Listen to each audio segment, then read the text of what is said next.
Yo, Kyle here, and medyo 5 months na kami pumapasok sa school, alternating between online and on-site classes. And ito ang dala ko kapag on-site classes.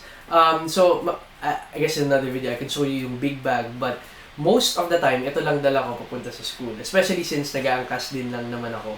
So, anong nasa loob niya? By the way, ganito lang siya kakapal. Makapal din, pero at least, hindi siya kasing bigat ng backpack. Kapag ganito, dala-dala ko I still have my trusty notebook. Particularly kasi, I still believe na kapag nagsusulat ka, mas madali yung retention. So, filler per subject. And typically, pag nag-review ako, I like answering. So, most ng mga review questions or parang questions na nakikita ko from my classmates na narinig, put it here, try to answer, and then use that as my reviewer. Now, of course, most of mga med students kayo nagdadala ng laptop to class. I typically do din kapag may exams, pero kapag hindi naman exam, kailangan ko lang na may mababasa to read the book or maybe to take down digital notes. Sapat na sa akin yung tablet ko. By the way, ano lang to, Huawei Mate T10, and check this out. So, dito yung notes ko. I use OneNote. Tapos, nandito yung emails and calendar. So, yung batch namin, gumawa kami ng Gmail calendar for kung kailan yung mga exam, kailan yung mga classes. So, nakikita ko dito kung kailan siya. Of course, every now and then, kailangan pa din ng reminder, the text or tatawag na classmate.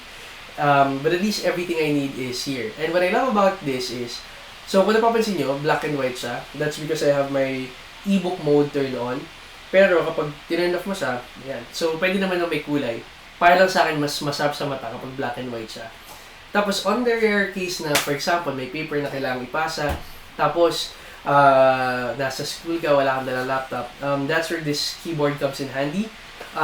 It still doesn't feel the same way as a laptop keyboard would. Parang feeling ko at times, skip siya, tas crowded yung keys, but it does its job kung may mga madali ang requirements. Now, since, for example, pag nagko-commute ako, sayang yung oras eh. Typically ako, I don't listen to lectures na. So, on my phone, meron akong Audible, tsaka yung YouVersion app. And what that does is, habang nasa commute, nakaangkas, or nasa MRT, nakakapakinig ako ng reading for the day sa YouVersion. And, so dalawa yung pwede kong gamitin. Typically, kapag nasa biyahe, ang ginagamit ko is itong bone conduction. Hindi ganun kaganda siya for music, pero it does the job. Nasa labas lang siya. You get to hear the environment pa din. Ito, I don't typically use this kapag nagko-commute. I use this kapag nasa library ako, nag-aaral, gusto ko ma-isolate.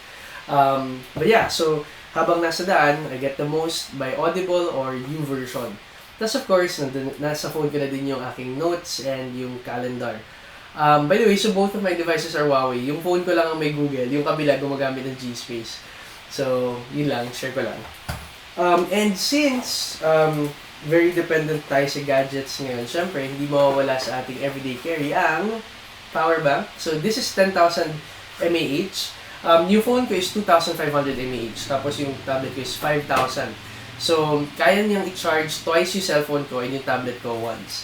Hindi pa naman ako dumating sa point na talagang nagdelikado yung devices ko na wala akong, nagpatay siya, wala akong battery. So, dahil meron niya akong power bank, this one is for my phone. And this one is both for the tablet and for the bone conduction. Type-C kasi siya.